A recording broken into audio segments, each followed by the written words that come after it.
So last night I saw the Odyssey, man, and yo, there is something in this movie for everybody. Even for me, somebody who has never read any Greek mythology. I know nothing about Greek mythology. I still very much enjoyed this movie because I'm a Nolan fan. One thing about Nolan that I've always loved, he puts you in that bitch and you're either gonna get it or you're not. He's not gonna hold your hand and this is Odysseus and this is this and this is this. No, you're just dropped in. But I'm intelligent enough, and I got the movie. What I will say is this is not my favorite Nolan. My favorite Nolan is more Inception, more Oppenheimer, Tenet. You know what I mean? This kind of gave me like Dunkirk vibes, where I can enjoy it because I'm such a big fan of Christopher Nolan, and because it's beautiful, and because you can tell they really shot this shit, and because you can tell they really did most of this stuff. So that part of it is absolutely beautiful. But it did just give me those Dunkirk vibes where I was like, yeah, I can appreciate how amazing this movie is, how amazing the acting is and stuff. But I don't know, I just like my Nolan when it comes to like this, the spy, the Inceptions, like I said, Tenets, the Oppenheimers, the deep dive character studies, because this is not so much a deep dive character study, more of a deep story study, I guess is the way to say it. But it was really good. And what I will say is I think it kind of becomes a character study in that last 30 minutes, and that really surprised me and really shocked me how they completely flip it on its head that last 30 minutes. So this movie was super dope, and if you have seen it, you know what I'm talking about. That last 30 minutes changed it all for me. I was like, oh, that's kind of deep. That reframes the entire movie. Oh, wow. I love a movie that when you first see something, it's badass, and then later they reveal something, and you're like, oof. I don't know if that's as badass as it just was. Great movie. I'd give it a rating of go to the fucking theaters and see it. You got to go to IMAX and see this one. Or even if you don't go to IMAX, just go to a theater and see this one for sure. It's one of those ones. It's 3 hours, but man, enjoy that shit in the comfort of a theater rather than at home watching it on your goddamn phone and shit, man. Go to a theater because some of these shots, man, it's just and some of the horror elements, if you're a horror fan, that's in it too, and that shit is palpable in the theater, nigga. It gets silent in there. So yeah, great movie. Nolan doing what he does best. Like I said, not my favorite Nolan. Oppenheimer left an amazing taste in my mouth. This was still a super dope movie. I'm gonna go see it again, just like most Nolan movies. Sometimes I do have to see it 2-3 times before I'm like, yo, this is the greatest. And yeah, all the actors I feel like really killed it. Some of the standouts for me are Himesh Patel, I think really killed it. Robert Pattinson, I think did amazing. I want to say Anne Hathaway. Anne Hathaway, I think really did really amazing, and she has to carry, a big portion of the kingdom. Throughout the entire movie, and I love that whole thing. Yeah, my man Himesh Patel right here absolutely killed it as the second in command. Trying to think, is there anybody? Obviously Matt Damon, man, it's just super carried and it was so believable. And that final fight, I'm not gonna lie, I'm one of the biggest Nolan fans, but I've always said I'm one of the biggest Nolan fans, but I've always said that, like, woof, man, his action, could always use a little bit of a boost. That last final action scene, you can tell Nolan put a lot of care and effort into that, because like I said, I'm one of the biggest Nolan fans, but I'm not gonna lie and act like Tenet and some other stuff, some of the action you're kind of like, I don't know, Nolan. That final scene, man, that was badass. And honestly, this movie got me so hyped for Dune. There was a lot of moments, I think when Odysseus makes his return, it really reminded me of Timothée Chalamet in that Dune 2 scene.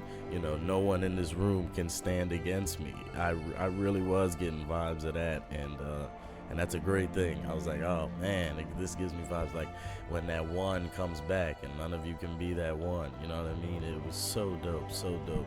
Movie was so beautiful. I saw people giving Zendaya some flack. I actually thought, I think the scenes, I think for me, Zendaya's character, when it comes full circle, and we see the destruction that they left, it really upplayed it for me. Now I'd have to rewatch to see if I still enjoy those beginning scenes as much, because I'm not gonna lie, in the beginning scenes I was like, I don't know if this is hitting like it's supposed to. But then when that reveal happens at the end and we see them boom, chop that motherfucking shit off. It was it was a bit like, oh, that's why she's been stalking him on movie. That makes a lot more sense. So that was really dope. And Christopher Nolan has done it. Anne Hathaway, my goodness, was she beautiful. Ooh. Lupita, I think, really killed it. John Bernthal obviously killed it. Did his thing. And yeah, we gotta stop. Hold on. Can we please stop disrespecting my man John Bernthal, acting like he just yells and rages and let me tell you something well, he does say that in every movie, but, can we please not act like John Bernthal, man? I don't know if some of you guys need to go watch The Bear and go see him play Mikey, or go watch, The Bear movie that they made. I forget what the movie was called, but with Ricky and, with the guy who plays the Thing in Fantastic Four, I'm forgetting his name, Ebon Mabarak, I believe his name is, and John Bernthal, that movie.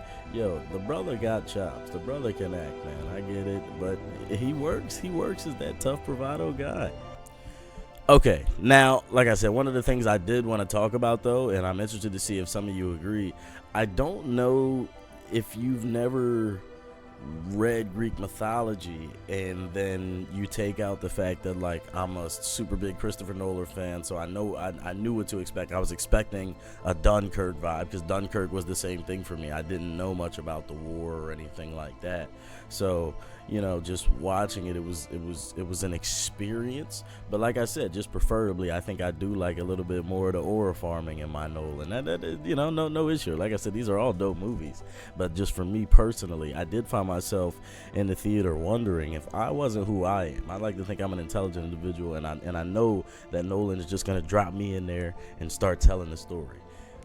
I don't know if the casual viewer, the casual audience, is going to love this movie. I feel like they will if they'll give it a chance. But then again, I don't know if some of the regular audience will give it a chance, because I really was thinking while I was in a packed out IMAX theater, and in my local area, all the IMAXs are sold out. Well, or you can there's 2 seats here, 3 seats here. I was in a fucking ticket war with somebody. Then those same dickheads, when I get to the theater, they were in my seats, and so we ended up sitting on the other side. It was the same row, but there were 2. They literally, the 2 I was trying to buy, they bought. So then I bought the 2 on the end. I go to the 2 on the end, and their whole friends are there, and they're like, sorry, ours over there. I'm like, fuck, I don't care where I sit. I'm going over there then. So then I go over here.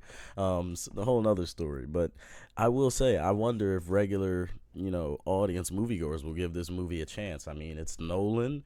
It's IMAX. It's Matt Damon. It's Tom Holland. It's Zendaya. It's Himesh Patel. It's John. I'm not gonna mess his name up, but the blind dude absolutely kills it. So I did find myself wondering, like, will regular audience members like a movie like this? Will they even give this a shot? I don't know, but I think if they do, there's something in here for everybody, even if you're totally lost at what the fuck is going on.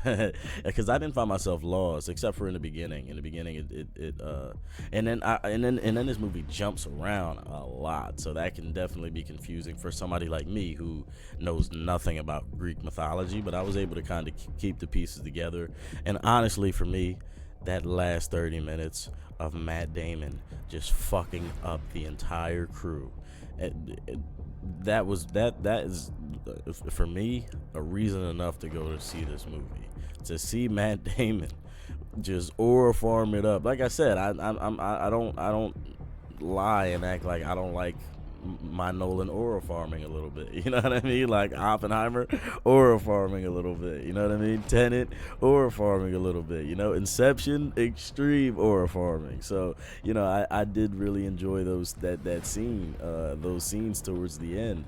And it was just so dope, especially when you see Robert Pattinson's character, and why Robert Pattinson keep playing these scared dudes, man? You know what I mean? He really excels. He's really good at it. The same dude who plays Batman, by the way, fucking Robert Pattinson, man. Jeez, who would have thought? Mr. Sexy from Twilight. Shit, man, what a guy. That brother's killing it. trying to think, is there anything else that I haven't said that I wanted to say? Oh, man, I think this movie has so many different elements. There were times through this movie I was motivated. There was times through this movie I was inspired. There was times I was empathetic. I was sad. And you go to the movie theaters to feel something.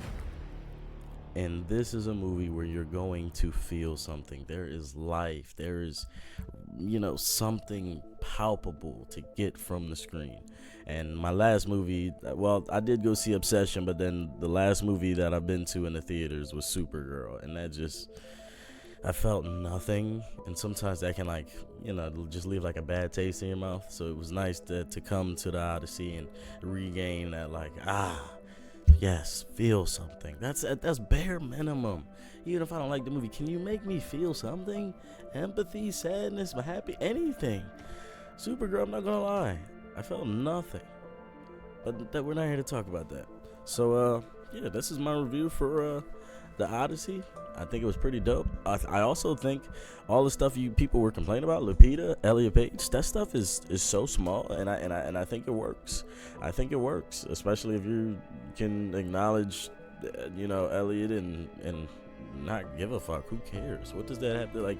And people were acting like they were going to make the soldier trans. Yo, just because they casted a trans actor and you're that insecure in yourself that you just don't want to watch a movie because he's in it for 10 minutes, that's ridiculous. By the way, that is ridiculous. Like, some of y'all, that shit is crazy. And some people were telling we're all new age movement. I'm like, nigga, I'm as old. Like, what are you talking about? I'm not. But dude, we have to be able to coexist, bro. You know what I mean? But and then even Lupita, I think Lupita killed it. And skin glowing, body tea. I get it, I get it. But she was beautiful, man. I don't know. But for me, this movie was a W, man.